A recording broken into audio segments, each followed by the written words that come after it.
Hi friends, ತುಂಬ ಸಾಫ್ಟಾಗಿ super taste ಇರುವಂಥ ಕೇಸರಿ ಬಾತ್ ಮಾಡೋ ರೆಸಿಪಿನ ನಾನು ಇವತ್ತು ನಿಮ್ಮ ಜೊತೆ ಶೇರ್ ಮಾಡ್ಕೊಳ್ತಾ ಇದ್ದೀನಿ. ಮೊದಲು 3 ಸ್ಪೂನ್ ತುಪ್ಪ ಹಾಕ್ತಾ ಇದ್ದೀನಿ ಪ್ಯಾನ್ಗೆ.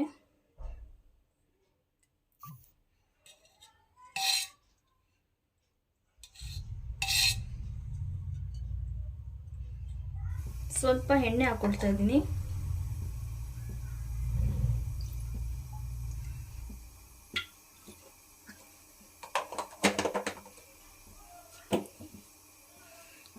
ತುಪ್ಪ ಎಲ್ಲ ನೀಟಾಗಿ ಮೆಲ್ಟ್ ಆಗಲಿ.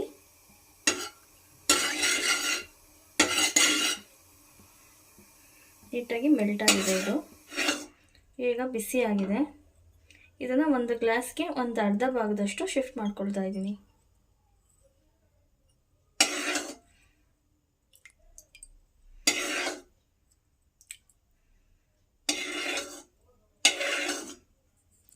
ಒಂದು ಸ್ವಲ್ಪ ಬೇರೆ ಒಂದು ಗ್ಲಾಸ್ಗೆ ಶಿಫ್ಟ್ ಮಾಡ್ಕೊಂಡಿದ್ದೀನಿ.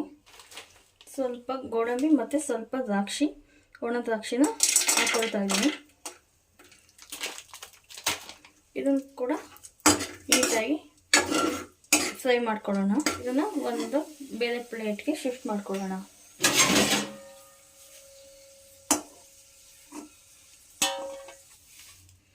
ಈಗ ಈ ಗ್ಲಾಸಲ್ಲಿ 1.5 ಗ್ಲಾಸಷ್ಟು ರವೆ ಹಾಕ್ಕೊಳ್ತಾ ಇದ್ದೀನಿ, ಮೀಡಿಯಮ್ ರವೆ.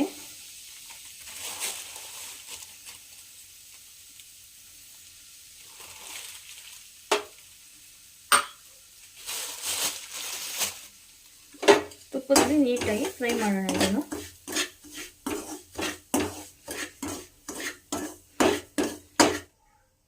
ನಾವಿವಾಗ ಯಾವ ಮೆಜರ್ಮೆಂಟಲ್ಲಿ ರವೆ ಹಾಕ್ಕೊಂಡ್ವೋ ಅದಕ್ಕೆ 2ರಷ್ಟು ನೀರನ್ನ ಕುದಿಯೋಕೆ ಇಡ್ತಾ ಇದ್ದೀನಿ. ಅಂದರೆ ನಾನಿವಾಗ 1.5 ಕಪ್ಪಷ್ಟು, ಅಂದರೆ ನಾನಿವಾಗ 1.5 ಗ್ಲಾಸಷ್ಟು ರವೆ ಹಾಕ್ಕೊಂಡೆ. 3 ಗ್ಲಾಸಷ್ಟು ನೀರನ್ನ ಕುದಿಯೋಕೆ ಇಡ್ತಾ ಇದ್ದೀನಿ. ಕುದಿಯೋ ನೀರನ್ನೇ ಇದ್ರ ಜೊತೆ ಮಿಕ್ಸ್ ಮಾಡಬೇಕು, ಇಲ್ಲ ಅಂತ ಅಂದರೆ ರವೆ ಎಲ್ಲ ಗಂಟಾಗ್ಬಿಡುತ್ತೆ. 1 ಗ್ಲಾಸಷ್ಟು ಸಕ್ಕರೆನ ಇದ್ರ ಜೊತೆ ಮಿಕ್ಸ್ ಮಾಡ್ಕೊಳ್ತಾ ಇದ್ದೀನಿ.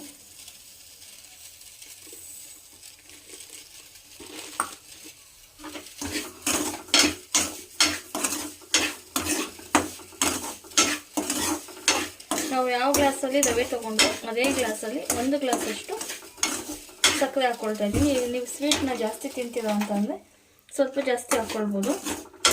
ನಾವು ಸ್ವಲ್ಪ ಸ್ವೀಟ್ ಕಮ್ಮಿ ತಿನ್ನೋದ್ರಿಂದ 1 ಗ್ಲಾಸಷ್ಟು ಸಕ್ಕರೆ ಹಾಕ್ಕೊಂಡಿದ್ದೀನಿ. ನೀವು ಬೇಕಾದರೆ 1.5 ಗ್ಲಾಸಷ್ಟಾದರೂ ಹಾಕ್ಕೊಳ್ಬೋದು. ನಾವಿವಾಗ ನೀರು ಕುದಿಯೋಕೆ ಇಟ್ಕೊಂಡಿದ್ವಲ್ಲ, ಆ ನೀರನ್ನ ಇದ್ರ ಜೊತೆ ಮಿಕ್ಸ್ ಮಾಡ್ಕೊಳ್ಳೋಣ. ಕುದಿಯೋ ನೀರೇ ಹಾಕಬೇಕು.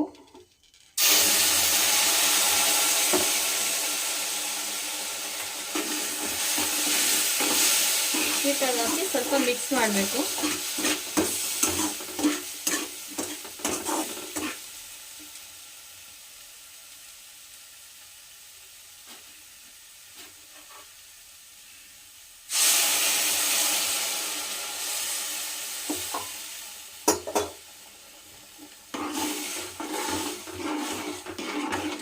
ತಣ್ಣೀರು ಹಾಕಿದ್ರೆ ಗಂಟಾಗ್ಬಿಡುತ್ತೆ, ಅದಕ್ಕೋಸ್ಕರ ಸ್ವಲ್ಪ ಕುದಿಯೋ ನೀರನ್ನೇ ಮಿಕ್ಸ್ ಮಾಡ್ಕೊಳ್ಳಿ.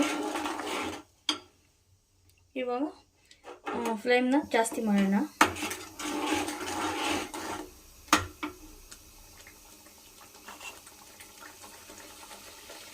ದ್ರಾಕ್ಷಿ ಗೋಡಂಬಿ ಫ್ರೈ ಮಾಡ್ಕೊಂಡಿದ್ವಲ್ಲ ಅದನ್ನು ಕೂಡ ಇದ್ರ ಜೊತೆ ಹಾಕ್ತಾ ಇದ್ದೀನಿ. ಸ್ವಲ್ಪ ಫುಡ್ ಕಲರ್ ಹಾಕ್ತಾ ಇದ್ದೀನಿ. ಆವಾಗಲೇ ತೆಗೆದಿಟ್ಕೊಂಡಿದ್ನಲ್ಲ ತುಪ್ಪ ಮತ್ತು ಎಣ್ಣೆ, ಅದನ್ನು ಇದ್ರ ಜೊತೆ ಹಾಕ್ತಾ ಇದ್ದೀನಿ.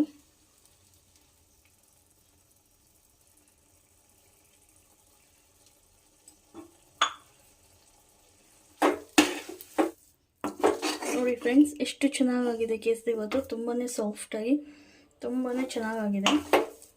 ನೀವು ಒಂದ್ಸತಿ ಟ್ರೈ ಮಾಡಿ ನೋಡಿ ಹೇಗೆ ಬಂತು ಅಂತ ನನಗೆ ತಿಳಿಸಿ. ತುಂಬಾ ಚೆನ್ನಾಗಾಗಿದೆ. ಎಷ್ಟು ಸಾಫ್ಟಾಗಿ, ಎಷ್ಟು ಬಾಯಲ್ಲಿಟ್ಟರೆ ಕರಗೋ ಥರ ಇದೆ. ನೀವೇ ನೋಡ್ತಾ ಇರ್ಬೋದು ನೋಡಿ ಎಷ್ಟು ಚೆನ್ನಾಗಾಗಿದೆ. ಓಕೆ ಫ್ರೆಂಡ್ಸ್, ಬಾಯ್. ಮತ್ತೆ ನಾಳೆ ಬೇರೆ ವಿಡಿಯೋ ಜೊತೆ ಬರ್ತೀನಿ. ಓಕೆ ಫ್ರೆಂಡ್ಸ್, ಬಾಯ್.